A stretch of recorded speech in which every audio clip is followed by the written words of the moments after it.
What is up, Daddy Gang? It is your founding father, Alex Cooper, with Call Her Daddy.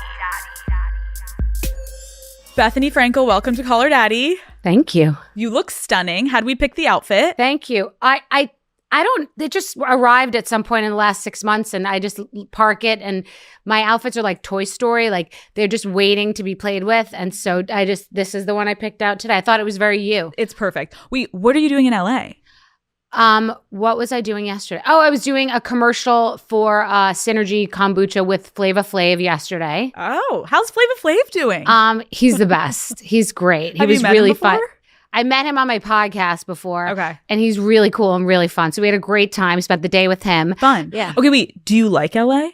I lived here for 10 years minimum and as a kid as well. And I do like LA. I mean, I don't like it now as much, but I appreciate it and I'm enjoying it. Yeah. It's like, it definitely feels very virally, like all the cutesy places and the cookies and the things. And there's 75 matcha places and boba and acai and playa. And like, so I like that. You come here to be, to overpay for coffee and I'm into it. 100%. No, I like it weirdly more now living here than I thought that I would. But I think it's similar to New York where I think you have a better time living in New York than visiting New York because you don't know where to go when you're in New York. It's you just go to all the viral places, but you're not like going to the dive bars in West Village and knowing the little pockets, which I've learned about in LA now. Well, that's funny. Okay, so when I lived in LA, I loved it. Coming back to visit, it can be strange to your point because you're coming instead of just being in a hotel and it's so big that you don't know where you're supposed to be. You have some FOMO in a way. Yeah. So you're like on the Sunset Strip and you're like, wait, why am I here? Yes.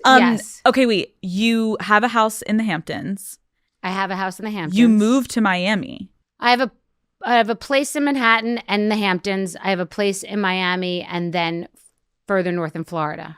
Do you like living in Florida? I love living in Florida. Really? Yeah. Tell me everything. So I'm a beach person. I'm a water sign and I'm a water person. And walking is the only thing I do for exercise. And the beach, to walk on the beach every day, it's one of the only times yoga, which I don't do that often, but when I do yoga, at the end I say thank you. Like I actually say thank you. Just every time I can't help myself. When it's done, I thank myself. And I'm not like faux spiritual like that. I just it comes to me. So every time I do a beach walk, I say I am so grateful. I can't believe I get to do this. I can't believe I'm swimming in the ocean every day. It feels like a dream. You are? Every day. So it's healing. And I just feel like I feel so lucky. Well, because I feel like I was going to ask you, Miami just gives such like party nightlife energy. Are you partaking? Not really. I only go if it's like paid or laid. Do you know what I mean? Like if it's an event and it's a moment or if it's like a date. But I'm not just like randomly on a Tuesday getting dressed up like a hoe to go out to dinner. Yeah. Are you going to 11? I've been to 11 once after the Sports Illustrated show. That's it. Okay. Yeah, that's not really. No, I don't want to be out all night. Yeah. I'm work and I'm with my daughter for the most part. It's work and my daughter. Do you have you enjoyed strip clubs before or no? In New York, I've enjoyed strip clubs, and a good strip club is amazing. And shockingly, strip clubs have good steak. Wait, what? Well, like there was a place in New York, I think it was called Penthouse VIP, and they had an excellent steak. And it would make sense because the clientele for an upscale strip joint would want a big, that's a good point. Great steak. I've never thought to order food while I'm at a strip club. That's a good point. I'm going to try that next time. Goals. I'm going to get a big porterhouse. Be like, To-do let's list. go with a great ass in my face. Yes. Fucking lovely. Well, it's basically the surf and the turf. Sorry. Love this for us. Hamptons. You recently said that you kind of were not feeling the vibes. The Hamptons are like weird vibes now. Like what has changed? Well, I mean, it's sort of the way that LA has changed. The vibes are off because of the entertainment industry. Yep. And so LA, I mean, the Hamptons, I love the Hamptons. And I used to go year round, and it's an amazing place that's very misunderstood because if you don't live there, you don't understand it. And you try to visit and dip into like the nightlife and it's wrong. You have to live there to understand it. So just from observing it, it's the traffic for everyone. I don't experience it that much because, like I said, I'm there year round and during the week. But I'm observing the fact that people are just saying they don't want to leave their house because all the influencers, you're welcome. I mean, guilty, have ruined it for many people. But it's fine. Real estate's up more than ever, and the Hamptons are always going to be great. We met in the Hamptons. That's how we met. What are you talking My about? 30th birthday.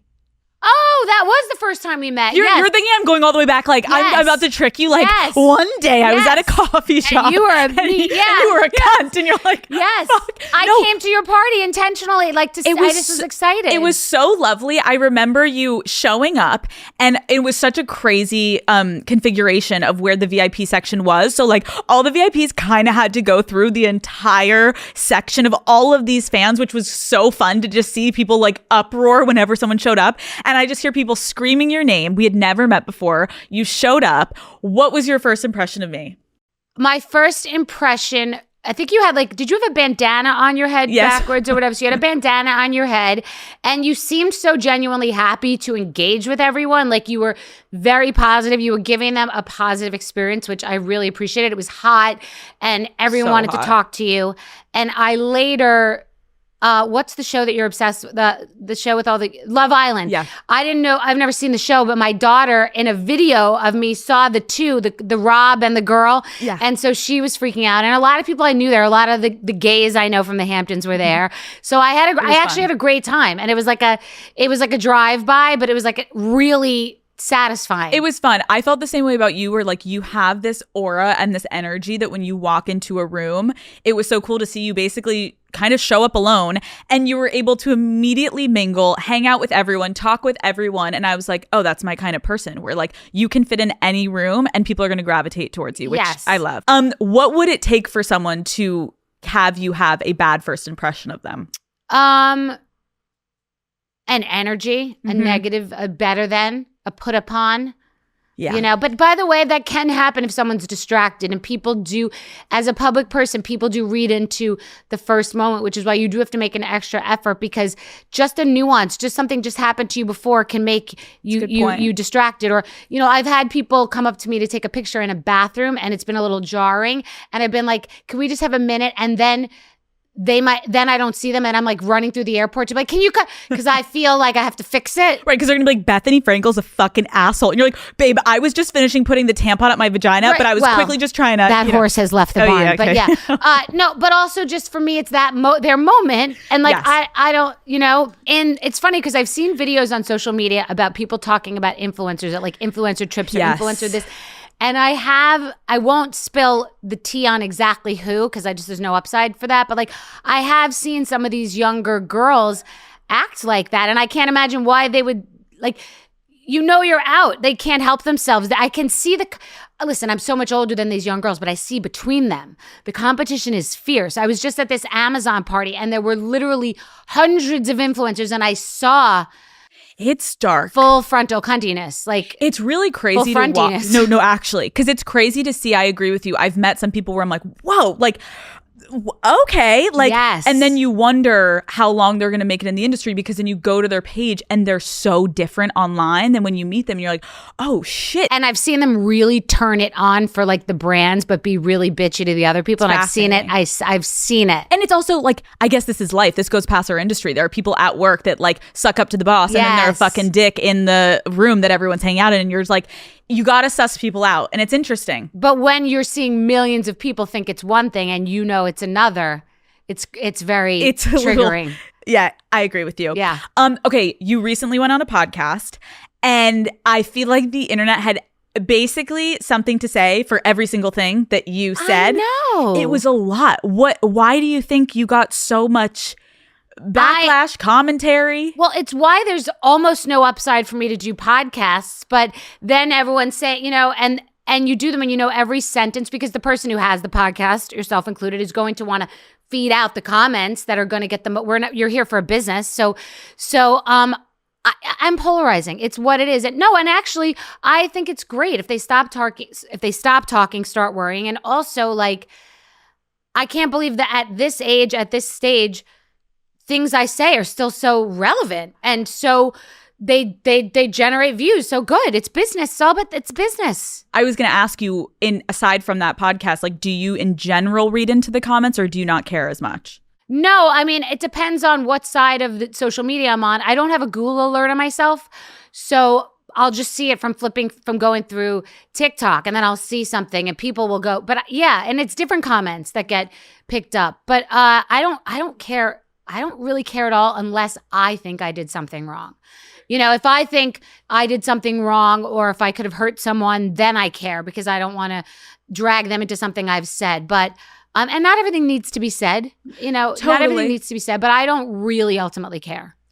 I don't think you can to some degree if you want to last in this industry, because I remember like years ago I would talk about it with my therapist and she helped me literally be like, that is like your Sims character online. And like when people are talking about her and hating on her, if you know you didn't actually do anything wrong and it's misconceptions, okay, so then your character is like over here for the day. And then as you continue, it's going to be like this for the day. Like I know who I am. And then there's also the perception online that can happen. And if it gets spun in a way that you didn't have control over, then what are you going to do? They're talking about you. It's not real though. You have a primary residence inside TikTok, as do I. Right. And you have a secondary residence in Instagram, okay? And you have tertiary residences other places. But this is your primary residence. Right. So you think that everybody else lives in that town and they don't. So it's not really real. I've had actors, like A-list actors, call me. I could name 5, and I'll tell you after. You'll freak. Okay. To be like, wait, how do you deal with this? I'm like, deal with what? And someone's like, well, this happened, and this was on this podcast, and then it got picked up on TikTok today. And I go, okay, who cares? And he's like, this was a he. He's like, well, should I say something? I go, no. What are you going to add a can of gas? No, this isn't real. He's like, but it was in page 6. No, none of this is happening. If you turn your phone off and you go down the street, it doesn't exist. Yeah. It literally doesn't matter. Yeah, so he doesn't have a residence here. So he doesn't know. He thinks because he's in here. I'm like, no, this isn't happening on the other blocks. You can literally just shut it off and go to the party night and no one will know. No one will even bring it up. Even if they know, they won't bring it up in person. Even in business. I've been selling books thinking I'm going to walk in there and the agent's like, what are you talking about? They don't care about that. A hate view, a like view. It's a view is a view. You can't differentiate if it was someone hating or love it. It doesn't fucking matter. It's a view is a view. A talk is a talk. Like people commenting on you, it's like, it's all good for business because we're both business women and that's all we care about. 100%. As long as you know yourself. 100%. The more hate posts that are going on about you, the more views you're getting. I mean, even in like on 100%. A podcast. Yeah. So it's the upside down. This is an ad by BetterHelp. I will always be the first to say it. The holidays can feel like a lot between all of the family expectations and the travel. It is so easy to forget about yourself in the middle of all of it. And that's why BetterHelp is encouraging you to rewrite your traditions this year by making time for you. Therapy can be a way to slow down and take care of yourself when everything's supposed to be joyful, but ends up feeling hectic and a little lonely. The holidays look different for everyone. Maybe it's baking pie with your aunt or starting something new like a chill night in with friends. Therapy can be one of those traditions too. BetterHelp gives you space to pause, reflect, and actually feel grounded. They match you with a qualified therapist based on your goals and preferences. And if it's not the right fit, you can switch at any time. With over 30,000 therapists and more than 5 million people served, BetterHelp helps you close the year with clarity instead of chaos. This December, start a new tradition by taking care of you. Our listeners get 10% off at betterhelp.com/daddy. That's betterhelp.com/daddy. I wanted to talk a little bit more about your childhood because I was thinking about it. And this is you, I think I have so much respect for you where you've had so many different lives in the public, right? And so there are people that are watching today that may be like, okay, I'm millennial girly. I loved her on Housewives. I love her so much. And then there are girls that are like, I'm Gen Z. I literally know her from her fucking supermodel sex. Exactly. Like, what do you mean? Like she was a housewife? Like, what do you mean? So I want to go back a little bit. Where were you born and raised? I went to 13 different schools, but I was born in Queens and then was in Long Island and did live in California as a child, Florida for boarding school for 2 years. I've lived many places, New York City, many places. Yes. You were 4 years old when your parents got divorced. How was that explained to you? I don't think that it was explained to me. It wasn't explained to me. I was moving back and forth. As a matter of fact, my real father was a horse trainer, and there were a lot of like unsavory cocaine characters around and young women taking care of me. And my mother was with another horse trainer, my stepfather, in New York.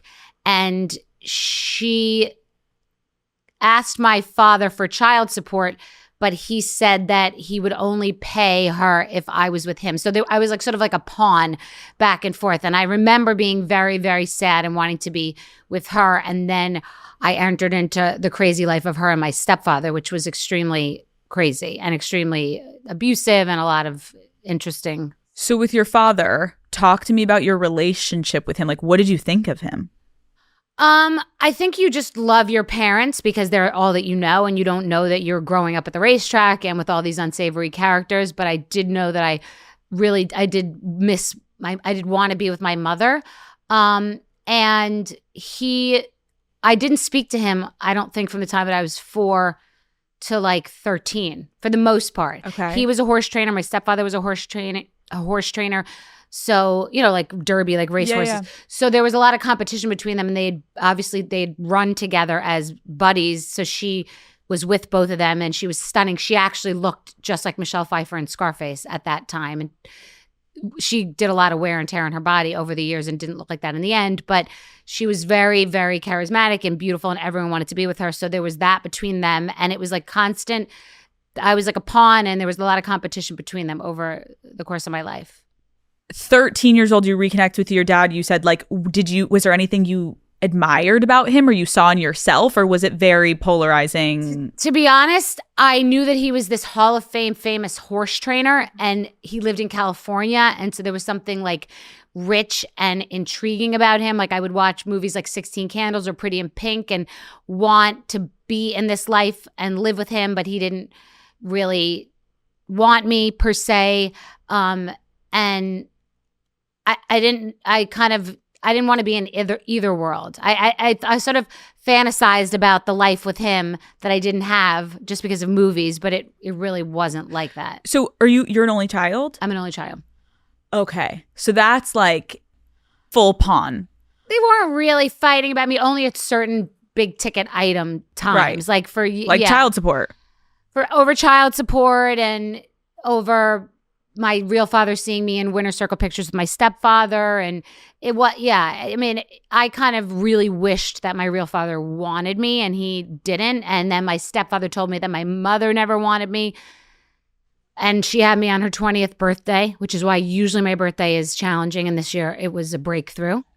So, and it actually was related to her, and it like brought back a lot of that. So, oh, Bethenny, it's a lot.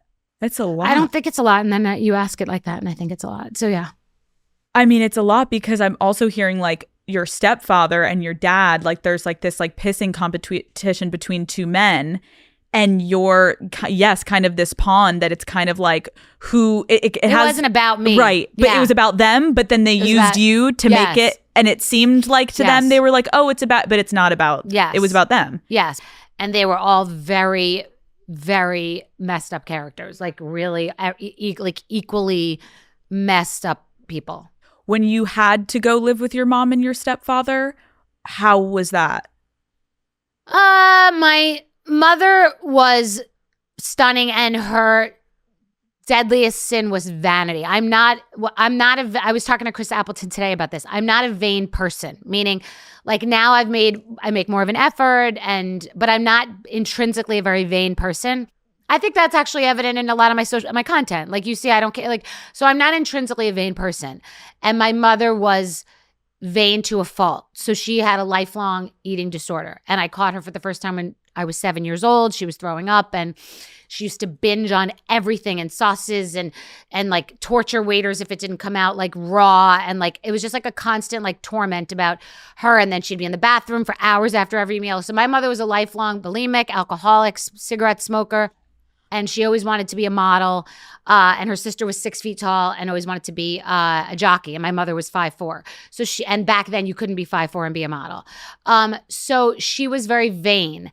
And that was a big character in my childhood. And she married an Italian horse trainer who had a lot of mob ties and would like tell us that we had to move from one house to another, and there were guns in the house, in the car, and like she would go out to Studio 54 till all hours, and then she would like punch her fist through the window because he wouldn't let her in, and I would have to call the cops, and he would physically abuse her with the phone, and it was after she died, I gaslit myself, like blaming myself for a lot of things. And I had to call friends from my childhood after the funeral to say, like, what was it like? And they were trying to be polite because you don't speak ill of the dead.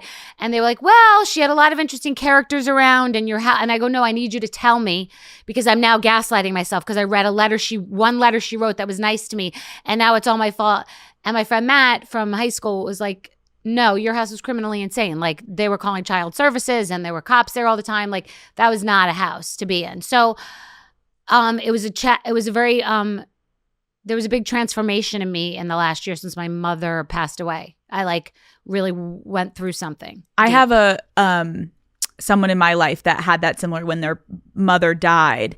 It was this weird feeling of I'm weirdly relieved, and that's the most fucked up thing to say, but I'm having weird things of like, was she as bad as I remembered, or was it me? And like, you go through this because you essentially have to dissociate when you're in those environments at that young of an age and you're just trying to survive. And then as you come to more reality and slowly start to piece it together, you're like, was this as bad as I remembered? And to believe that your parent could be as tough as it was, you naturally probably are going to defend your parents in your mind, because what else are you going to do? No? It's more that you're clinging to some version of purity in your childhood. But what actually happened was in mourning my mother's death, I was like a dog that just like was by myself in my bed. And it was wild that I just one day just started turning on all the music of my childhood, like all the Karen Carpenter, which is ironic because she died of an eating disorder, but all the 70s music, the James Taylor, the Carole King. And like I would walk every day and I would just cry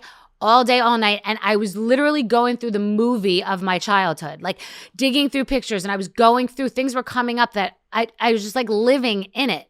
And I developed this sort of compassion for me as this little girl and felt so like sad for her.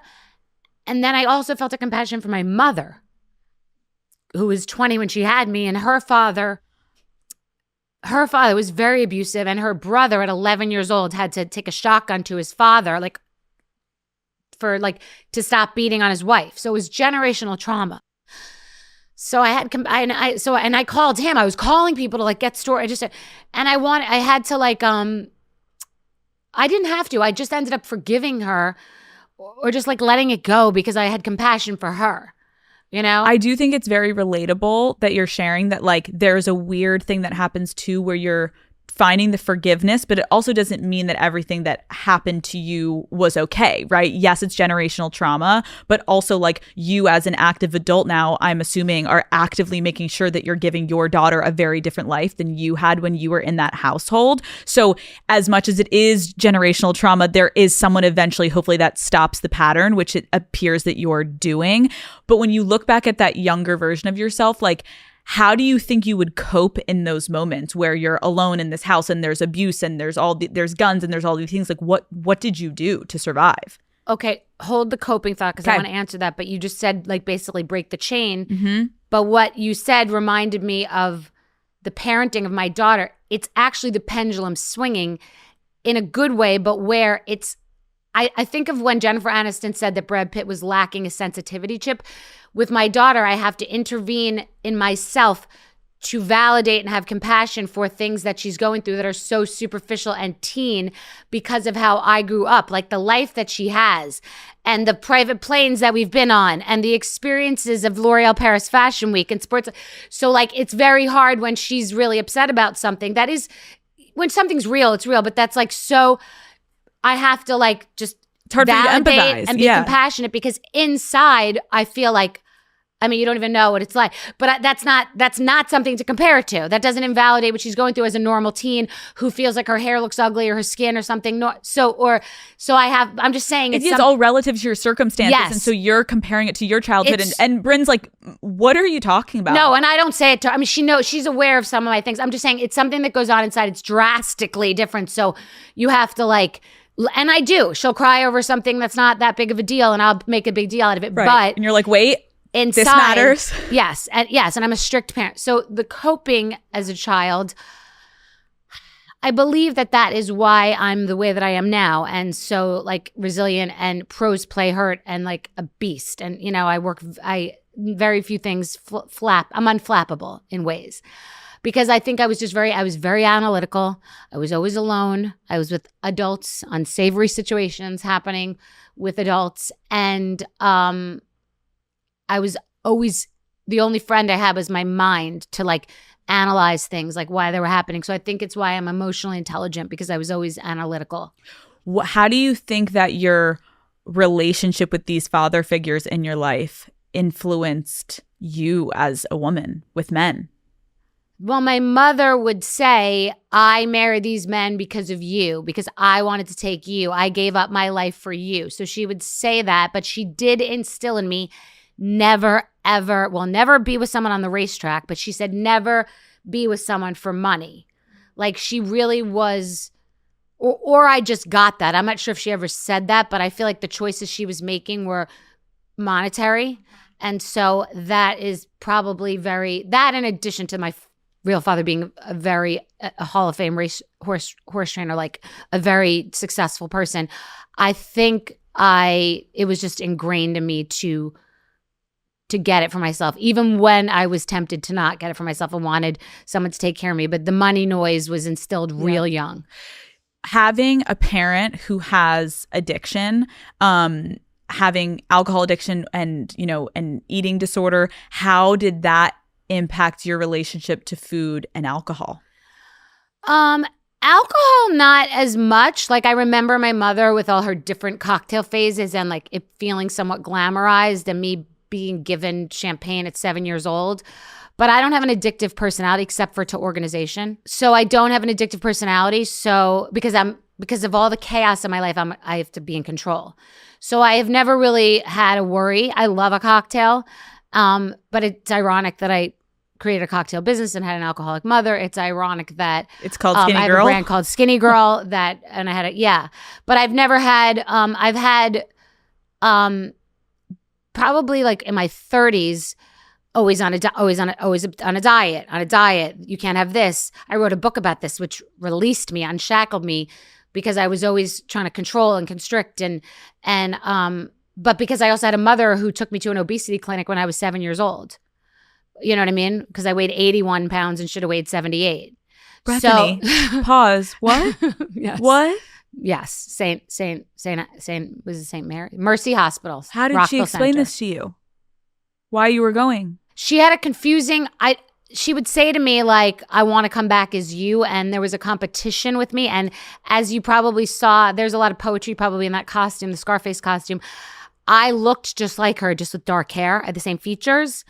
And she was the most stunning woman ever. I can't imagine why she was like jealous of me or competitive.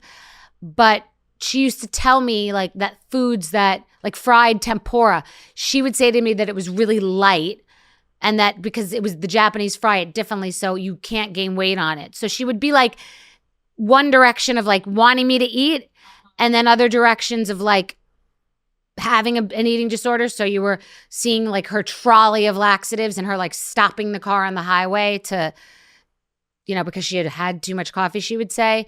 It was just a lifelong, it's a big character in my life. It was a massive thing. That's huge too, because that is I was a cop. I was always chasing her, trying to catch her. And I've never met another human being that never admitted it their whole life. I've never met someone that to the day they died held on to it.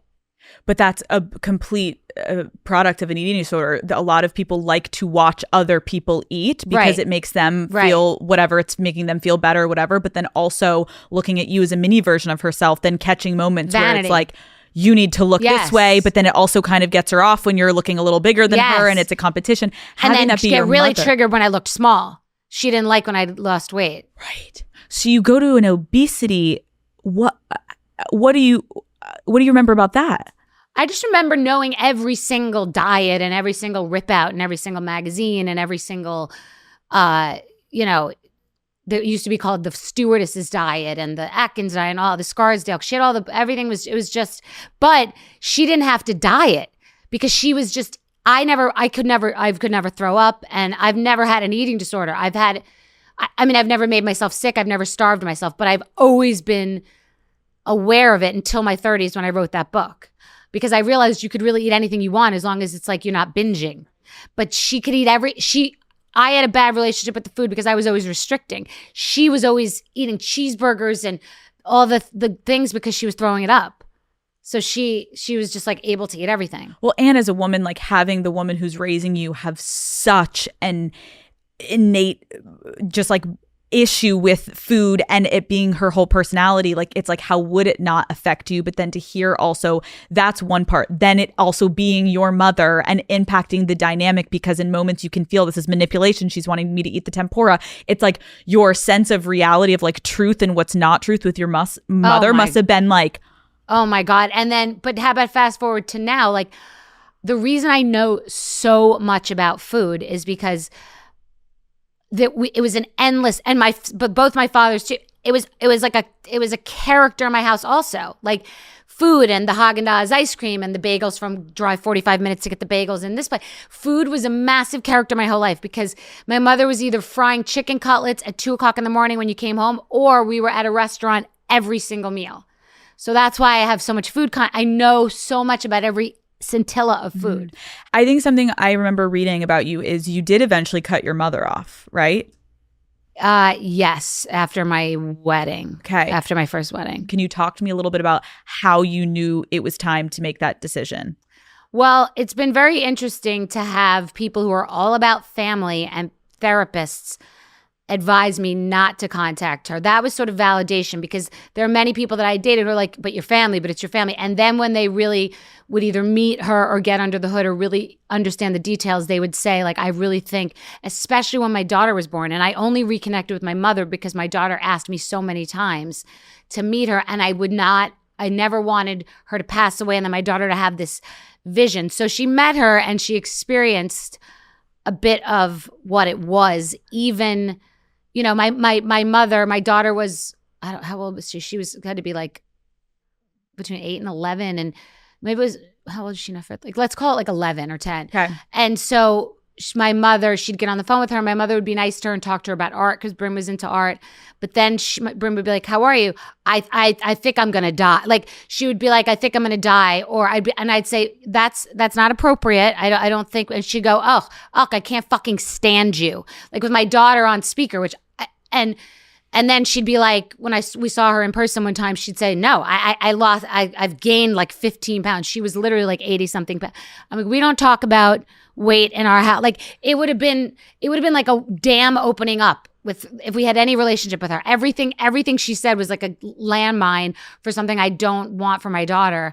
So it was hard to do that, but to cut her off, to answer your question, it was so so vicious. Like it was impossible not to cut her off. Like she was really scathing too. Like you think I'm abrupt and abrasive. Like it was I'm a stuffed animal. Like it was mean and scathing. Because in order to cut them off, it's obviously the scariest, but then all of a sudden I'm sure there's like first a moment of like, wait, should I have done that? And because you're still a kid to your parent, but then once you experience life without them for a second, it doesn't mean it's easy. But I have someone close to me in my life that was like, but it has to be this way to protect my children, to protect my sanity. Doesn't mean it's easy, but it sometimes is exactly what needs to happen. And I agree, there's a lot of therapists that are like, family is family. And then there's other therapists who have had a narcissistic parent or abusive parent. They said like, the best thing you can do for yourself is to remove yourself. Well, it depends on, it's 50 Shades of Grey. I don't know. Everyone listening has their own story and their own version. But like mine is like that movie, with what's that good looking guy? Jeremy Allen? What's that show he was in? The Bear? The Bear. Okay, so there's a scene in that show in the kitchen with his, I'm literally just had a nervous laugh coming on, with his mother at Thanksgiving when she like literally loses her mind and smashes. That, everyone was like, that was your mother. Or Firefly Lane. My friends were like, I think that movie was about. So it's so extreme, it was almost impossible. But most importantly about what you said, it's not really just an intellectual thing. It's like, bad energy with anyone, with bad friends, negativity, jealousy, it's contagious. It's physical. It seeps into your pores. It becomes part of you. You will not succeed as much. You will not thrive as much. You don't even realize it's happening. It's low grade. You're absorbing it. So you need to stay away from people that are really negative and bad energy. And I don't care if they're your family or your friends, like that you've had forever. If someone's jealous of you, if the call's coming from within inside the house and you're on a phone with your friend and you tell them something and they're like, oh, that's not, you really can't, you can't be friends with people like that. You can't. And half the time it's usually so much harder with family because the boundaries are so crossed, because they are so comfortable with you in a way that maybe friends don't think they can fully cross the boundary. You're living with these people. You've come out of this woman. You are this woman. You know what I mean? So like the boundaries with family are so corrupt and can get so crossed that it's so much harder. So to have the strength to actually end a relationship like that is beyond measure of strength. And I think I wanted to talk to you about this today because I'm like, I think there's so much of you that's online, of course, and you have this digital footprint that's amazing.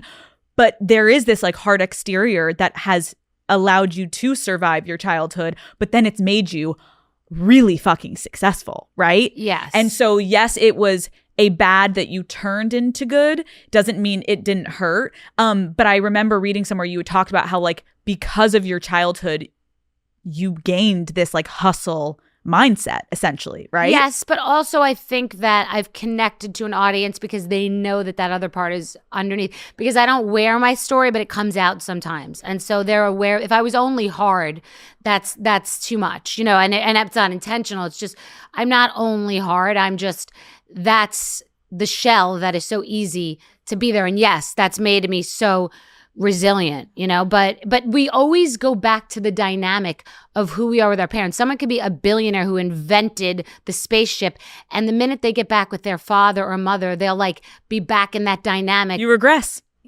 Fully. Okay, we need to talk about, so you're going through all this, but then you become, yes, this hustler. Early days. Talk to me about how you would start to make money, Miss Bethenny Frankel. Or what is early days? Like high school. Like what were you up to? High school, I had high school, I had parties at hotels. I would rent out hotel rooms and I would charge the entire grade and have like full-blown parties. And how did you even like think to do that? I don't know. And I would also have house parties in Old Westbury, in the house that Howard Stern actually moved into after us.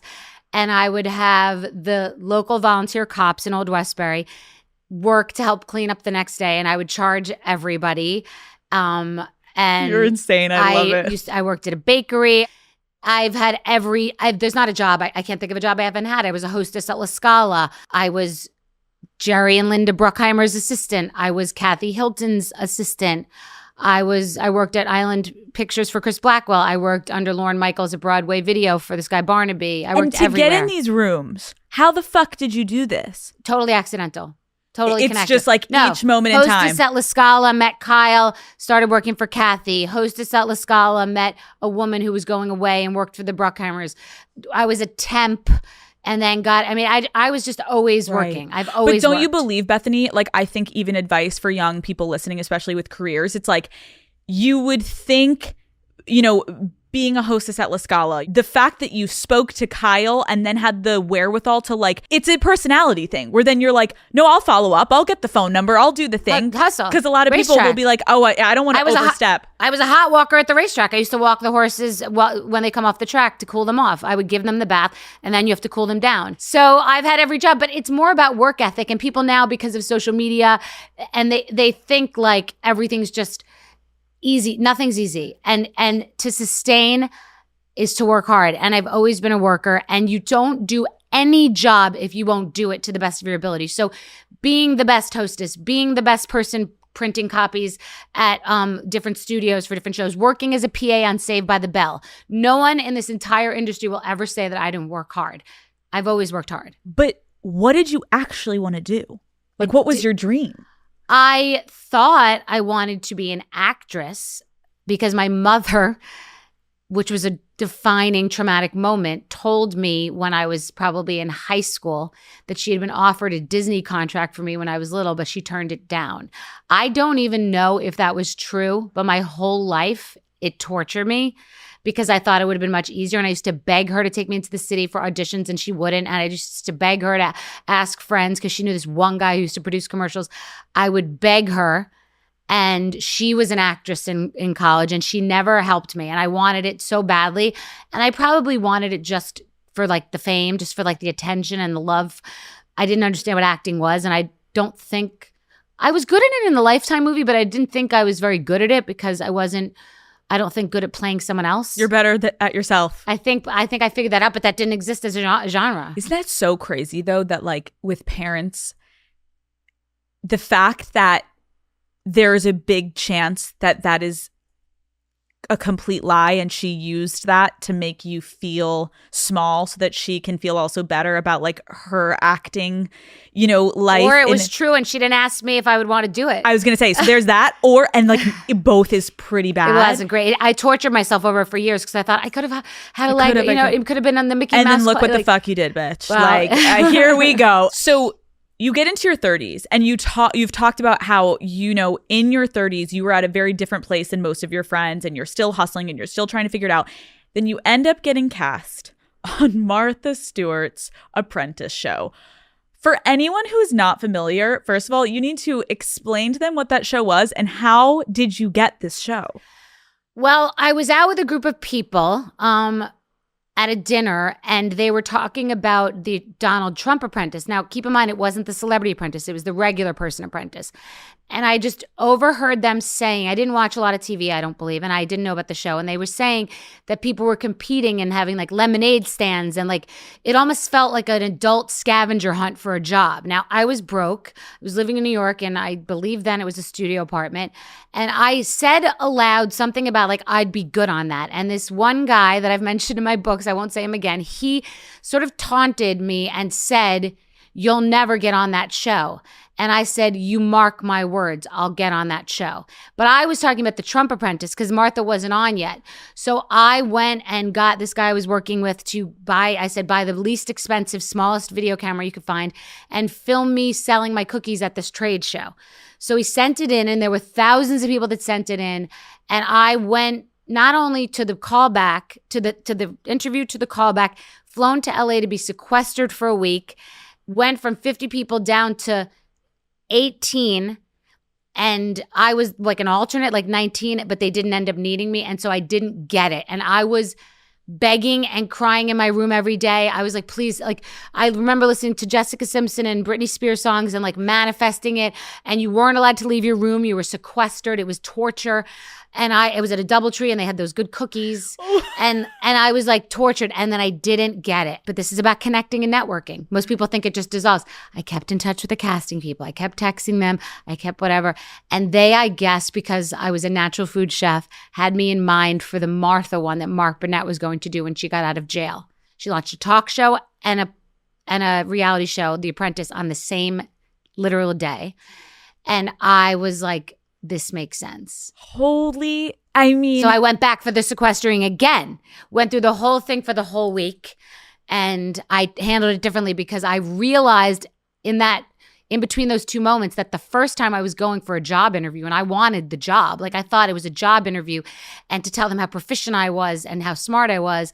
But I didn't realize until the second time they really wanted someone who's going to be good television in addition to having the accolades. But like I brought Bethenny the second time. Was it natural for you, or were you watching eyes and being like, oh, I got to ramp it up, I got to pull it down? No. Like, were you producing yourself? No, because I didn't even know that was I didn't understand. I'd never been on television before. And the first minute of it, I stared into the camera, and they had to tell us not to stare into the camera. It was the greatest training for what later became to be what most people know as reality television, because this experience was all about the competition. They don't care about funny Bethenny. They don't care about what's going on in my personal life. It's all about the competition. So anything I say is only interesting as it pertains to the other people. And my friends at home were like, wait, they didn't like show how funny you are. What the fuck? You're so funny. Why didn't they show how funny you are? Like, it was really about the competition. So I was a good character, but I took it very seriously because I wanted to win, because I grew up at the racetrack. Yes, and coming in second, which I did, no one ever remembers who came in second. Except for this one experience. So I went through the whole thing hardcore because I was broke and I wanted the job. And I was like, Martha, she democratized style, and I'm going to democratize health. I'm going to be a natural food chef. And I had the job in my mind. So I was an animal going through that like an animal, but I was trained. When I went on to Housewives later, I thought like, You're never supposed to talk to the producers. They don't exist. Mark Burnett is a military operation. It's another story. It's like you don't look at the producers. They don't exist. Those are cameras. They do not exist. Like you're really living this, and they're flies on the wall. And then you get to Housewives and like, Bethenny, can you fix your hair? And, Bethenny, say this. People are having sleep. People are marrying producers. Literally, Candy Burst married a producer. That's not the same. But however, Martha's daughter slept with a producer, a camera guy. So that's different. Okay, wait. Martha, you ended the show and you compared Martha, you said, to an ex-boyfriend who you hate, but you're still in love with. Where was this tension coming from? And like, how did you actually feel about her? Oh my God, I'm so glad that you're okay. Okay. So during the whole show, this is all just how I perceive it to be. I was out on a task or something after we won. And Martha came to the loft and visited. I had dated a guy. Now, I was broke going into it. I had like not a lot, like a couple $1,000s to my bank account. But there was a guy that I had dated that had given me a Louis Vuitton suit, and I brought it. And Martha clocked it in the closet. And one of the contestants said to me, Martha goes, oh, let me guess, this is Bethenny's. So she had like a feeling about me because before I got on, Paul Allen, the founder of Microsoft, thought he was doing me a favor, but said to Martha that he knew me. And I was like, no, I don't want her to think I'm like, because I always knew people. I always just had connections to people. But you're like, I don't want to give Nepo baby. No, and I wasn't. I just in Malibu, David Geffen had a dinner party and Paul Allen was there, and I was. Like, I'm a networker, but I'm not. I was Jerry Bruckheimer's assistant, so I had to take care of his house, and it was next to David Geffen's house, and he asked me to come to a dinner party, and that's how I met Paul Allen, and he tells Martha Stewart that. And I'm like, I don't want to seem like, no. So I was like, fuck. Yeah. So anyway, that's my perception. She would probably deny that. I'm saying that is my perception. And that is what I was told from someone in the loft, that she mentioned my suit. It was a nice, gorgeous suit. So I go through the competition, and when I don't win, she says, you're pushy, you're show off, you feel the need to make a physical impression, which is not entirely necessary here at Martha Stewart Living Omnimedia. So I was brokenhearted, and I went, this is like a book. I went as Elise Slane from the Housewives Beard to St. Bart's with her on a trip. That she invited me on a trip that was all paid for in St. Bart's. And I didn't realize that it was with a guy that she was dating. Because it was the three of us on this trip. I didn't realize, like, because she was kind of cagey about it. So we go with this guy, and they put me in this cottage above La Tournée Hotel. And they're like, I guess, in a room, and I'm by myself. So I know people. So I go to New Year's Eve party on Paul Allen's boat, and I get off the tender, and I know she's going to be there, and I don't know why. I think he might have said it. So I wear the sickest dress you've ever seen in your life. It's a Dolce & Gabbana dress. It is, listen, I was in my 30s. It has laces going down the side, a big opening gap down it. I get off the tender. I walk on the boat. The first person I see is Martha Stewart and John Bon Jovi. So she's facing him, and I walk on and I see her. I'm so nervous. Every time I've seen her, I have 10 stories like this with her. Over the course of time, I've seen her so many times, and I always not anymore, but I always pay homage to her. She's still going to be the queen, and she's doing great now. And we're good now. Yes. It's like a great All About Eve nemesis. Like, it's amazing. So I get on the boat and I walk up to her, and she says, John, she calls him John. This is Bethenny. She something like what she said. She said, because he knew about her show. I didn't choose her. She didn't win. So she's mad at me. And I said, Martha, I'm not mad at you. You're like an ex-boyfriend that I hate that I'm still in love with. And that was all that I said. And it landed, but it threw me off. And I got off the boat shortly thereafter and, lived my life. You have no idea how many things she said to me over the years. The most insane. I could write a book on the comments and give her the credit, the props.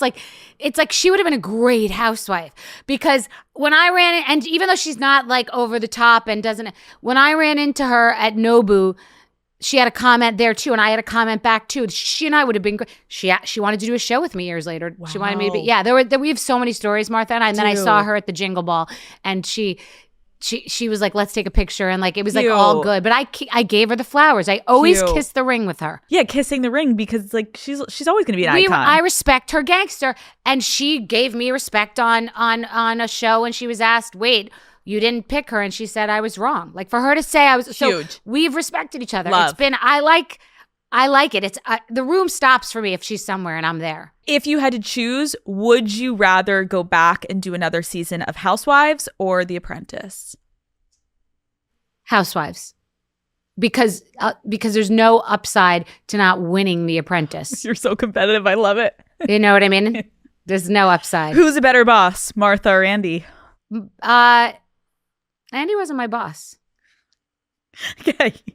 So you start filming Housewives. In your mind, did you have any expectations of like what you wanted to get out of the experience at that point?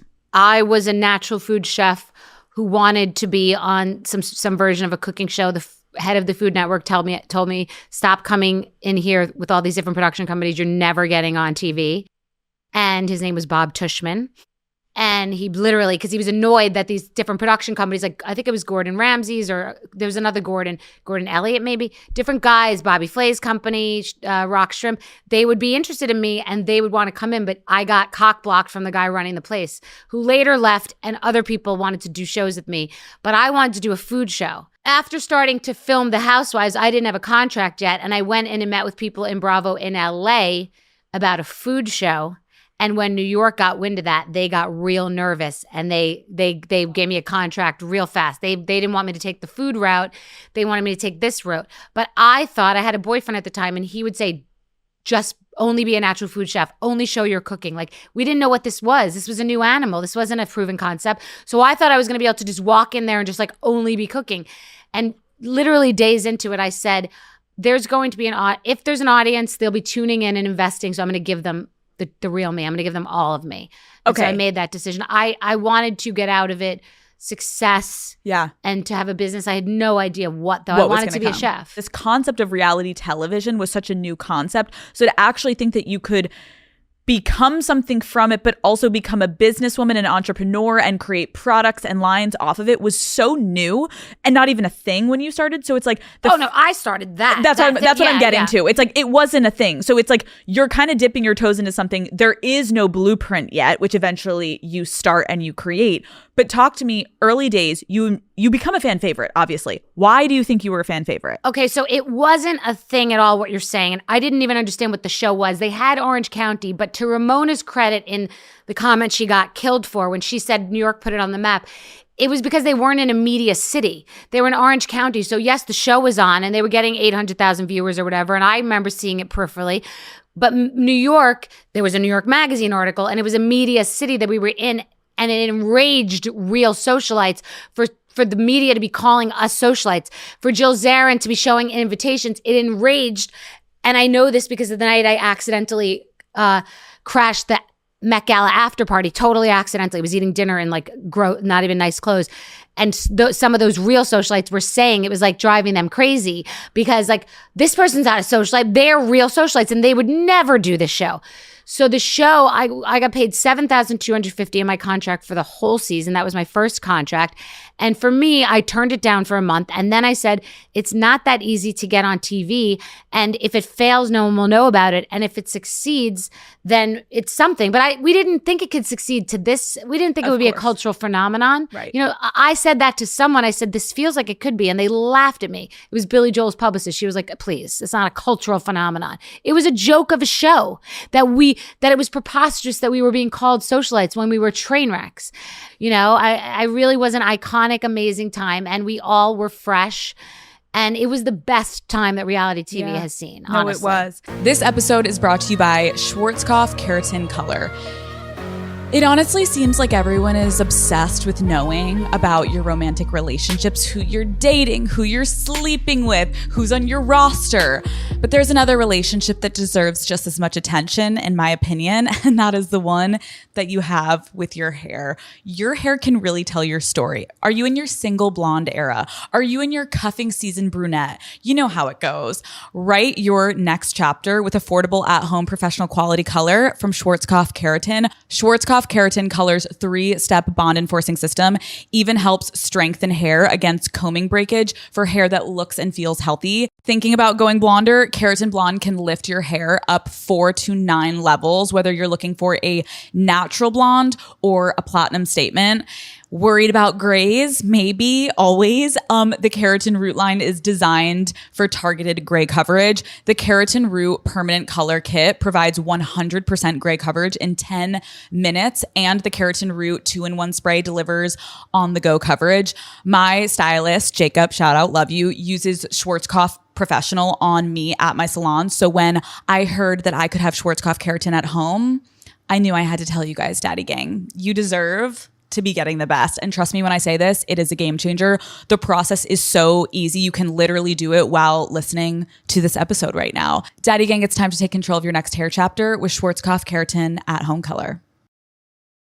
Let's talk about business, because I am like beyond impressed that you had the wherewithal. I don't know if it was something in your gut, someone gave you advice, when you went to sign that Bravo contract and you decided to be like, actually, I will take way less so that I don't have to give you anything that I create during the show, and all of your IP will be your IP and they don't get a cut. How the fuck did you swing that one, Bethenny? I don't know, because I'm not good to this day at contracts, but I am to this day good at concepts.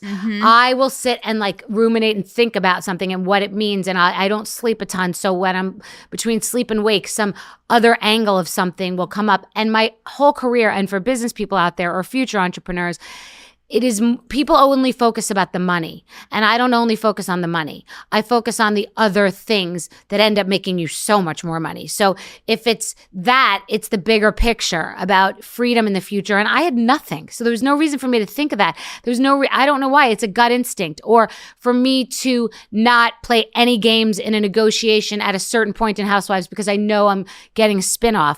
Or for me to play nice with Housewives because I know that then they're going to let me do the talk show or this other thing, or to sell Skinny Girl prematurely in my mind because of the street cred that I'm going to have as a business person and not just be pigeonholed into a reality person. Because being on the cover of Forbes magazine is more valuable to me than another $50 million. No, it's fascinating because, again, like, this was such early days that there was no concept of a personality being on a show. And I guess, yes, Martha Stewart and like the 11111% had done it, where they took themselves, branded, got a product out of it. But a lot of these people, even you look at the Disney kids or whoever, most of these people sign their life overs to Disney or whoever it be, and to these IPs that they walk into, and they walk away with nothing. Most of these people, there's a character that they're known for, they own nothing. They don't have one fucking thing that they can be like, I own that. You were able to, yes, start Skinny Girl when you didn't even have the idea when you started the show. You said the wherewithal that, again, back to the beginning of this episode, you had this innate, like, I'm always going to rely on myself. I'm always going to trust myself. You're a fucking hustler in high school. You're throwing these fucking parties and you're making a profit. Like, you had business acumen, but it was like street style also business acumen, which actually I believe worked so well because you were beginning in an industry that had so much. As much as it probably looked like there wasn't flexibility, there was nothing rigid about it because no one knew the rules yet. So you kind of were able to be like, no, I'm not going to do it unless I get to do this. And who the fuck? They're like, sure. Well, no, that's why I told you the story about we were filming already and we didn't have a contract. Right. We filmed a month without them giving us a contract until they heard that I went in to go talk to the other people. But even imagine that right now would never happen. That's what I'm saying. Film without a contract? That's not what I'm even saying. A fucking thing. No, when we started, it was favored nations too. It was so two things. One, the Bethenny clause was a result of that, because after the Forbes cover, they let it go for a while. After the Forbes cover and the Hollywood Reporter article, the industry implemented the Bethenny clause, which meant that anybody on any reality show had to kick up to the top. So that was very instrumental. But to the point of you were just saying something that I thought of something. Just like there was such flexibility in the industry because it wasn't even. It wasn't set. So Jill Zarin said to me when we were all favored nations, who decided that? It's what happened on Friends. Everybody gets paid the same thing on Friends, okay? And the show, to be fair, if we all had the same thing for years, I guess we all would have stayed on and it would have been one cast, just like Friends. But I said to Jill, no, immediately no. We're not favored nations. So she pulled away from the blonde Ramona, and she pulled away from the other girls and said, I'm sticking with you. And I remember being in her Hamptons closet negotiating, and she just left it to me. She was like, Bethenny, Do it. you, whatever you do it for me too. I'm with her. And it was scary. It got scary because people they bluff and they say everyone else is doing this and you're not going to be on the show. And I was like, stop. They're not taking, this train ain't leaving without us, Jill. So I was the one who broke favored nations on the Housewives. I never told that to anyone before because we got a different amount and then everybody was on their own, and that's how all the fee structure changed. Well, that's really fascinating because should all the 4 women be paid the same amount?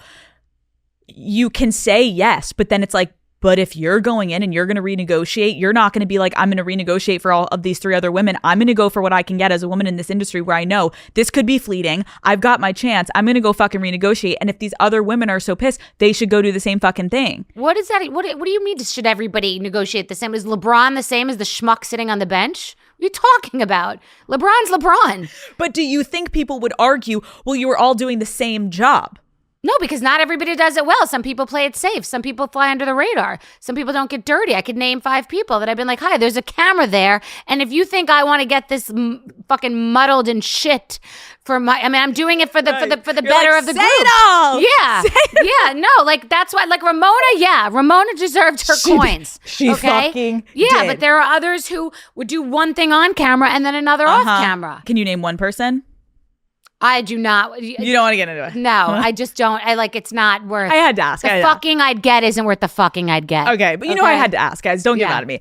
The other thing I think, because I want to talk about Skinny Girl, is again because the industry was so in the early stages, it was so green. You coming in and not having a product, then you start talking about this product, and I'm gonna use the product that I'm on to promote the product that I fully own and I'm now building. But what ended up later happening was there was such resentment because of other sponsors, and also they wouldn't include my product, but they would include a fake product that was a fake storyline of someone else. So then you're like, mine's real. So that's a reality show, and this is what you really do for a living now. You really have a Skinny Girl brand, but they're sort of cock blocking it because it's become too real and too successful. But this monkey business stuff that you're going to possibly kick up, that's not even a real storyline. They can do the bullshit business because it's like a joke. Slowly, they're going to start to get advertising dollars from a different alcohol company. And they're like, why are we going to promote Bethenny? But you're like, but this is my whole fucking storyline, motherfucker. So take it or leave it. And they're getting the advertising dollars for liquor because of Skinny Girl, because it's a circular reference.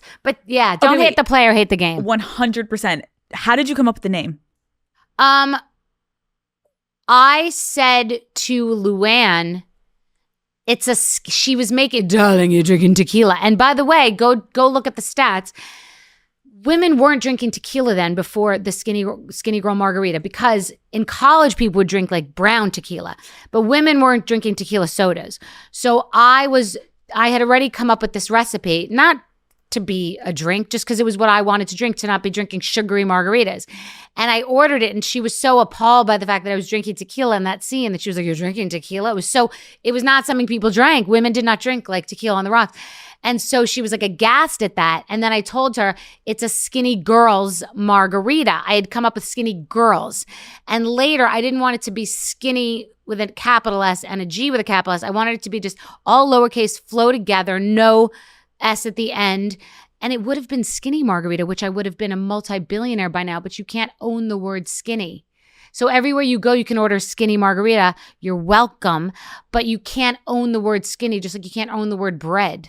You can't own the word skinny. So I had to pick a name for it, which is enraging, because every man that I've ever been with, like my exes all said, do you know what it's like? Every date I've ever been on, every woman orders a Skinny Margarita. It's like I'm in your dreams, motherfucker. I'm everywhere. Yes. You can never get rid of me. Yes, but for me, I cringe when people next to me, they don't even know I invented it. I'm at a bar and I'm like, ugh. Right, because the IP, you needed to have more than just the one word. So now I can't make it. It's okay. We've done well, but it's hysterical. Now, how do you feel about the name? The name is great. I don't have any, and nobody's a problem with. Yeah, it's almost like Banana Republic used to start out as a safari store. Isn't that crazy? So like we all forget that. Yeah, Apple is not a fruit. It's okay. But you're okay because I think now, obviously, I feel like in the climate of social media, like everyone is a bit more sensitive to things. And I think a lot of conversations for women around weight and being to this or promoting skinny eating or this or that is like problematic. Like, have you experienced I know for that? some reason, because we were an established brand and you forget what it actually, the words you just like are like, it's skinny girl. Like it's almost like if you launched this today, people would be like, you're fucking done, canceled, bitch. But since it was already an established and it was a thing of the times, maybe? Yeah, and because it was in a category that is problematic for calories, because a margarita was the highest calorie drink that would go up to 1,250 calories so for a much margarita. sugar. Yeah. So it was not that I was saying skinny girl and everything. It was really the solution to that being fewer calories. But it wasn't that big of a thing, and I'm surprised some people would ask it. Some reporters would ask it, but people never said it. Once in a while, someone will say, well, isn't that ironic because it's that? But then Sydney Sweeney in her jeans ad made it fine to be skinny again, so it's okay. Obviously, I'm getting your opinions on all things business, but now I want to get your take on a few things that are more social media. Okay. Talk to me about your thoughts on the concept of hate following.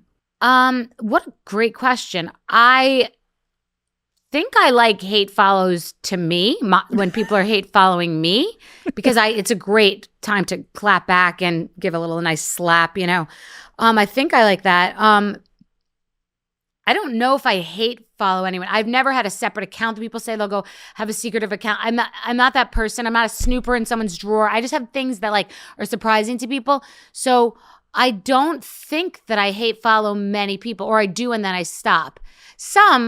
Some people that I follow that, yeah, it's not that I hate follow.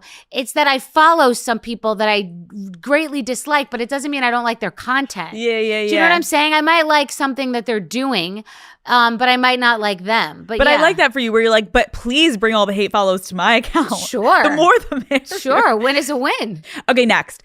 What do you think it actually means to be a girl's girl, and do you think we've lost the plot? Well, I think you don't support women is an overused statement. It's like faux. I don't like faux female support. So, for example, these two influencers came to my birthday party. These amazing housewives came to my birthday party, and one of them said, she's totally a girl's girl. And I was like, I'm not an every girl's girl, because I don't want her to fakely think that I'm like just like girling out in a sorority with everyone, you know? Right. I'm not. I'm like a certain girl's girl. And I'm like my girl's girl, because I am a very, very protective and insular, private person, ironically, that likes like my crew. Yep. And I don't let that many people in. So what do I think it means to be a girl's girl? I think it means to choose the people that you're loyal to. And I think it means when you're unhappy, you're probably not going to be as much of a girl's girl because you're unhappy. And so it's hard to watch other people be happy. And I think when you are happy, it's going to be easier for you. And I think that it changes. And I think that to get older, you understand why people do and say the things they say, and you have compassion. And it's why I see the Housewives and certain things differently from back then. And it's why I do see why some of my success would be frustrating at times for other people in that environment, because we all start off in the same place. And so then it was just like kill or be killed. But I like being away from that experience and getting older and having a daughter and just like being happy, just like finding a way to be happy. So I think it ebbs and flows. Anybody who pretends that at every moment of their life they've been a girl's girl and that they're not jealous, or that people in an all-female environment aren't looking at what someone else has or does or who they're with, it's making the world go round. All these people are talking about other people. It's why there are gossip magazines. Like, it's human nature. So you got to just like try to find the best version of yourself and try to be that. Love. Okay, how do you feel about using TikTok to expose men who might be cheating? It's like a reality show when the guy didn't sign up for this. I actually don't. And you don't know the story. You don't know the story. There might be another side. If a guy's cheating, but maybe she was mean to him and her friends are going to say she was abusive to him verbally and she emasculated him. I don't know that. I'm going to err on the side of the woman. But I think that social media is the modern reality show. When people say to me, why aren't you going on TV? I'm like, I'm asked to do TV all the time, but it's a dinosaur. I am on TV. This is TV. This is TV. Yeah. So if this is TV and you're not going to put somebody who didn't sign the release and be on TV with you on The Housewives, which is, I frown upon that, then you shouldn't be doing it on social media because it is TV. Yeah. That Am I is wrong? interesting. No. It is. It's interesting because social media has completely become television. 100%. So I agree. Maybe in the beginning of social media, people were looking at it more as like a casual thing.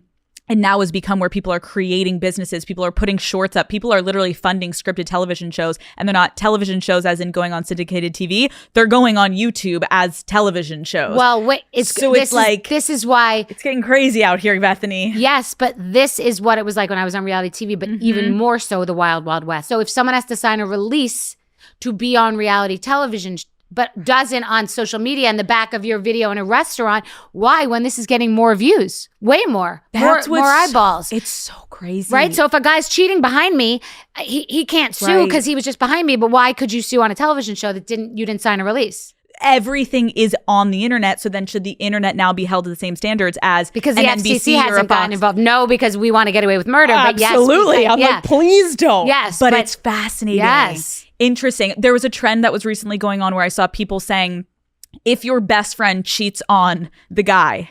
If your best friend cheats on the guy, yes. Do you tell the guy? What are you talking? It's your best friend. What are you talking? Why is this a question? Okay, so this is talking about? I thought this was obvious. Where you're like, I don't give a fuck if she cheated on the man. I don't even understand what you're talking about. Like, of course, I mean, like, oh, babe, Did like, you break say up. Best friend? Yes, your best friend. If your best friend has a body in a dumpster with duct tape on its mouth, you're not like, calling. where What do are we you go talking get the about? container? You're not calling the cops. So that's what I think there was a huge uproar because people were like, I don't give a fuck. Cheating is cheating. What? And I don't care. Then that's not my best friend if their morals are cheating. I'm like, I don't care. Who said that? Listen, if my friend cheats on a man, my first question is, what did he do? And then if she says actually nothing, I'm just not into him, I'd be like, okay, well, like, let me know how you're going to handle this. But like, I'm not going to the fucking man. What are you talking? I don't know what you're talking about. I'm telling you, this was a thing on social media and I'm watching it. That's because you thought it was real for the 5 minutes that it was happening. And it was not real because nobody's telling on their... Bethenny, I'm telling you that these people are like, again, it's one thing if it's an acquaintance and it's in a friend group where you're like, but still, I'm always going with the woman over the man. Snitches get stitches. Bitch. And by the way... Yes. Can we talk about your love life? What? What's going on with you?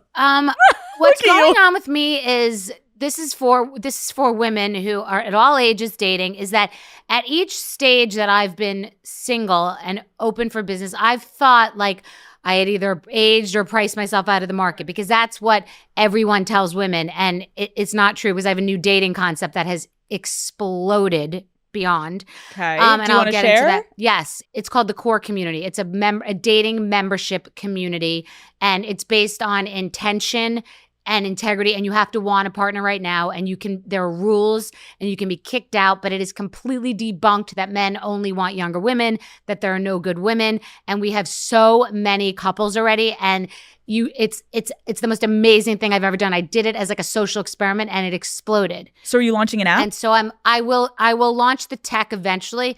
First, it won't be for a while because I'm building on the culture first. Like it's almost like what Soho House was in the beginning, but much stricter. And people are begging. Are you working with tech? Have you gotten like investors? I've What are you had doing? 3 tech billionaires want in. I'm not taking any money because it's cash flow positive already. And I am going to build white label tech. Like I'm taking white label tech to put it in, but it'll be very simple. And I'm going to try I could tell you some of it, but I'm going to try to I'm gatekeeping a lot of the back of the house because I don't want other people now to know exactly how we're doing it. So when are you rolling it out? It's happened already, but when am I announcing it? Probably in the next couple of weeks. We will have a very, very basic, simple website so people can come in and apply. But the community, the membership will be smaller and it'll be only in large markets for now. The community will be larger and people will be able to get like dating advice and inside info articles on like what's really going on and also deals on vacations and anything pertaining to anything related to dating, but get like exclusive content and deals that you can't get anywhere else. But it's the actual aligning and the connecting that is shocking me. And I'm learning so much. And so it's actually helping my dating at the same time. And I'm dating and it's going very well. And it oddly opened up everything. Like it's been really amazing. And you're dating kind of like multiple people right now, just kind of like... I have been dating and I haven't fully committed to anyone. There have been individuals that I've met that I definitely like a lot more than others, and now it's becoming a little more serious. Mm-hmm. But I've been so transparent that I'll say to someone, I'm not committing to anything. I took 9 months off. I was celibate for 9 months, and I came into dating a full person. Like, my mother had died. I took all this time off, and I got out of a relationship, and I was just like, I'm now, like, I've done the work. I'm now ready. Yep. And I know what I want, and I'm intentional, and I'm not settling. I'm not just, oh, sure, I'll go out with the guy from that geographically undesirable place. Or, oh, sure, that guy has 3 too many kids that I don't want. I'm sticking to the diet of what I said. Like, and it makes you focus, because if you're not focused on the right, if you break that, you could miss the right thing. You have to be super patient, and you can't get full on a bunch of crap food that makes you feel sick. You got to wait and eat the good thing.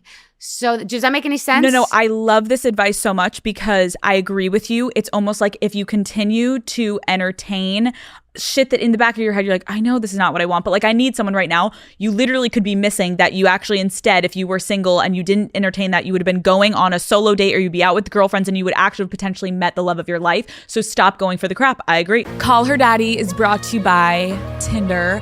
All right, let's talk about Tinder. Or better yet, let's talk about the early days euphoria that comes with having a new crush. The kind of crush where you've been maybe down bad, but in the best way, okay? You cannot stop thinking about them. Every single song reminds you of them, and you are making up scenarios about them in your head. There's kind of nothing better, right? Well, amazing news. That crush feeling is waiting for you on Tinder. Like, literally right now, you have no idea what is out there unless you start looking. And Daddy Gang, the possibilities are endless. Once you have a crush, even the most mundane moments become beyond monumental. It is time to find the person who makes your entire day better by simply just texting you, hey, with a smiley face. You deserve it, okay? We all know there's no better feeling, and finding a new crush is easier than you think. Thanks to Tinder. Explore all of the possibilities for yourself. Tinder, it starts with a swipe. Download Tinder today. Call Her Daddy is brought to you by Uber Eats. Okay, Daddy Gang, we all know Uber Eats has the best selection of local restaurants, but did you know they also eat when it comes to a whole range of delivery services? Now, that might be a lot to take in, so let's break it down, okay?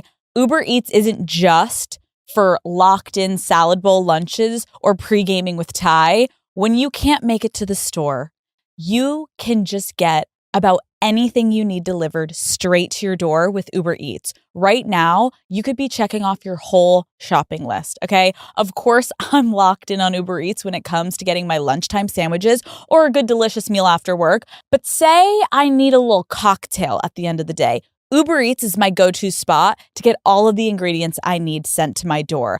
I also use Uber Eats for pretty much everything: paper towels, groceries, snacks. I even order a pair of flip-flops to the nail salon, okay? They've got my back no matter where I am. When you can't make it to the store, Uber Eats brings you the store, essentially, okay? There is nothing better than putting on a good show, getting cozy on the couch, and having the perfect meal delivered right to me, along with 5 other things that I forgot to pick up that day.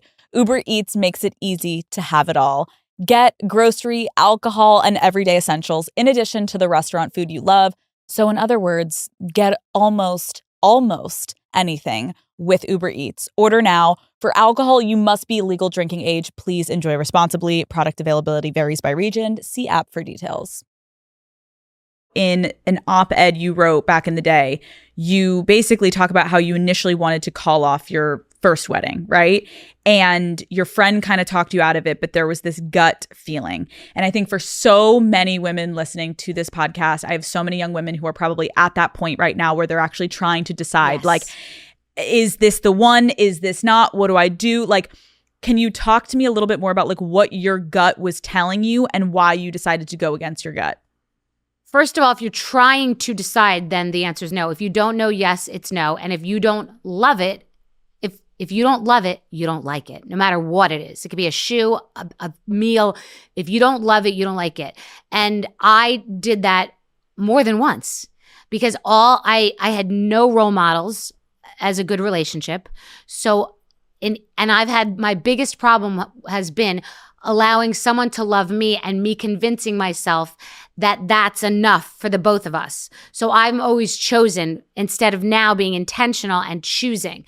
So my first husband, who was a great guy, I fell in love with him because of how much he loved me.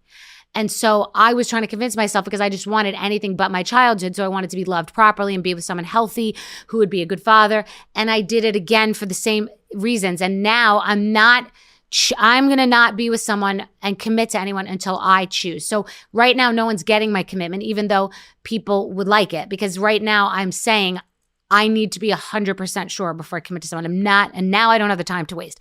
Back then, listen, you're in your 20s, your 30s. However, this is working for people in their 30s too, because they might be intentional about getting married and having a kid. 40s is challenging because 40s is a different age, but like there are a lot of people in here in 50s and a lot of people in their 30s. But you have to be intentional and know what you want. But do you think, which we don't need to get into the whole thing, but I know with your ex, who you had your child with, that was a lot. And it was very... from what I read, you were harassed and stalked during this divorce, and your accounts were hacked. Yes. Can you talk to me about what was the most painful, but also like the hardest lesson you learned from that experience? Okay, so first of all, there are just the rules and guidelines. Doesn't matter who the moneyed person is. You must have a very, very clear and good prenup. You must invest in it. You must show it to 5 people with experience. If you can't afford a good one and a good lawyer, then you can get the shit lawyer, but have 5 people who've been through a divorce look at it. This is so critical. I cannot express it enough, because when you want to be out of something, you have no idea. Second of all, you have to go with your gut, and cracks become craters. You guys heard a little bit about my childhood. It is nothing. Literally, I have seen my mother slit her wrists. I have lived my whole life of chasing her into bathrooms, trying to catch her throwing up. I've been around guns, the mafia, the racetrack. I've been through everything. I've seen her beaten within an inch of her life with a phone. I have seen everything. Nothing compares to what my divorce was for 10 years. Nothing. That is child's play compared to the trauma of someone wanting to torture you and telling you that they're going to do it, and you are the person who's the more successful, so you look like the powerhouse tyrant, and it's like optics look like this person's just a victim, and someone, again, with the pawn as a child. Like, it is so important. It was so traumatic. It was 10 years of my life. I lost hair. I thought I would never survive it. I didn't want to. I had to because of my daughter. I literally thought I'll never be happy again. I will never I will never. And I treated it like a marathon, and I went 1 mile at a time, and I checked every box. I mean, it was fraud, it was stealing, it was hacking, it was harassment, it was abuse, it was Googling me 60 times a day. It was staying in bed and staring into my face. It was calling me every bad character in the books, Ursula the witch, and you're ugly, and it was torture. And I literally, the only thing that got me through was saying, one day I'll be able to help people. It was millions of dollars. That's not even important. It was millions of dollars. One day I'll be able to help people. Like, it was literally FaceTime to a toilet so I couldn't talk to my daughter. I know, Bryn, I know you don't want to go with your mama. I know you want to be like, it was torment from 1 minute to the last minute of the 10th year. I don't even care if I get sued. I don't care. Like, every woman needs to know, do not fuck around and find out. It was the worst thing that I could ever wish upon a person. I am so sorry, because I can feel you in this room right now. Like, the weight, even just talking about it, it will live in you forever. It was every single branch, and every lawyer said they've never seen anything like it in there ever. Like, it was insane. Going through this, obviously, the dissolution of that marriage obviously didn't just affect you and your ex. Like, you have Bryn and you have this child that you share. Can you talk about like how you navigated conversations with your daughter as you're essentially navigating this nightmare and this monster, and how have you been able to help her kind of through that? I never talked bad in front of her. I mean, she energetically, I believe, felt it because it cracked open during the pandemic when she was 11. Kids, and that's a lesson for people at home too. Just because you're not saying it in front of the child, and that doesn't mean they don't feel, and it doesn't mean. And for those of you who have young kids and you think that, let's say you have young kids and you're going through a divorce and you think like you can't win or you can't compete. It's a long road. Your kids will become cognizant and they will understand. You don't have to say it to them. You don't have to prove it to them. You should never ever say a bad thing about the other parent ever, because it is the worst thing you could do to a child. It is the worst thing you could do. So I have navigated it by always telling her that she is loved and letting her know a lot about what my childhood was like, because everybody has something and things make you stronger. And, therapy is a big thing in my house and I've been on it, and she's a beautiful, happy human being. She really is. There's a lot of women, understandably, who will fantasize about leaving one day, or fantasize about like, oh, I wish I could, but like we have kids together and all of this. And of course I'm like, you're not promoting divorce. No. I know. And not only am I not promoting divorce, I also understand like everyone's situation is different. I don't know your financial situation. You don't know your safety or all of this. But if it was for a child that you're staying, from what I'm hearing from you, which is like such a beautiful sentiment, is like this child is eventually going to become an adult and they can feel things. And so don't actually just stay in something bad for the child, because it actually will alleviate so much more if you're able to get out of that toxic situation for them. Children want to see their parents happy, to get together, apart. It's very hard and people wait too long. And if it's again back to the toxic energy, back to negativity. It doesn't mean you should pull the ripcord. And I also believe in working through, and I believe in therapy, and I believe in phases, and I believe in the 7-year itch, and I believe in ride or die, and I believe in honoring a commitment. And every time I hear someone say they've been together for 20, 30 years, I'm envious. I think it's beautiful. I genuinely do. There are some circumstances that, nothing ever did better than my divorce podcast. Nothing. It was out of control. Women are begging and they want help. They feel trapped. They feel suffocated. They can't get out. And you can get through. You just can't play games. You can't have side shows. You can't focus on the minutia. You have to be very calm and cool and collected and get through. Like I said, it's a marathon. You are 1 mile at a time. I mean, Bethenny, you saying 10 years? Like on a 2-year marriage. Babe, if you can get through that, a lot of Torture. us can get through anything. Yes. Yeah. Yes. Would you be open to getting married again? Now I say yes, which is a very evolved thing. Yes, I do. I would get married again. I think there's a difference. And I always want to believe in hope and, believe in love.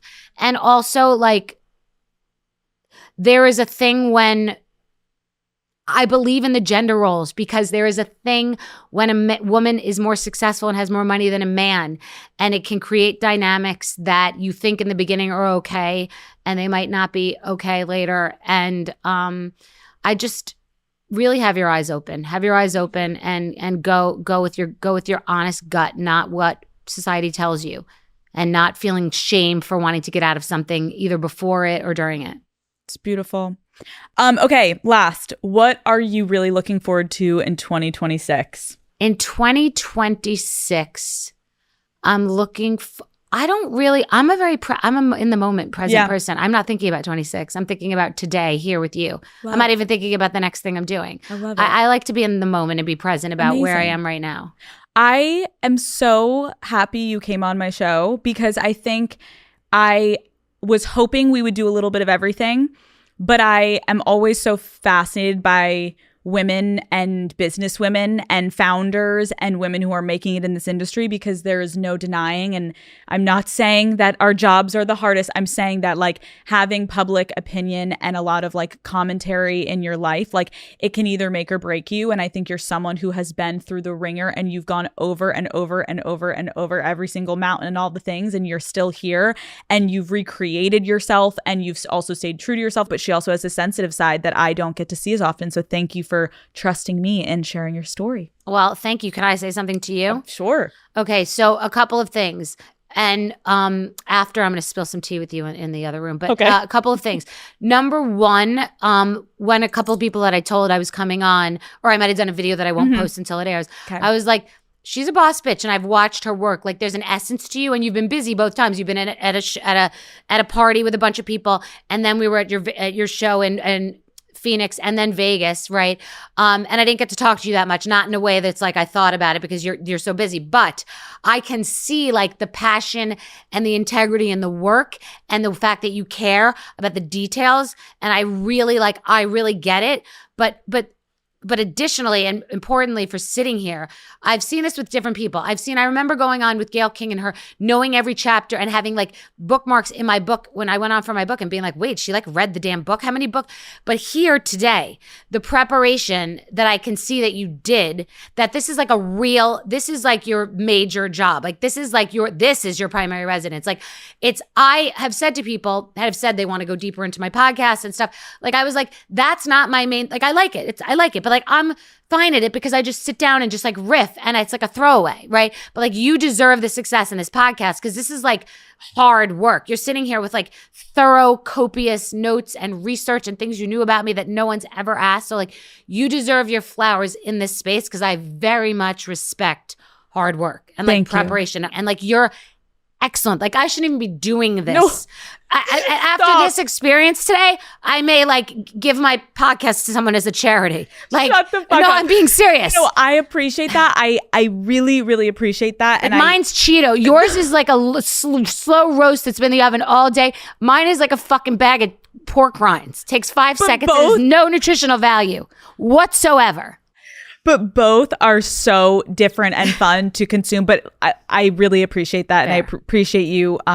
It was so fun to interview you. Thank you. Bethenny Frankel, thank you for coming on Call Her Daddy. Thank you.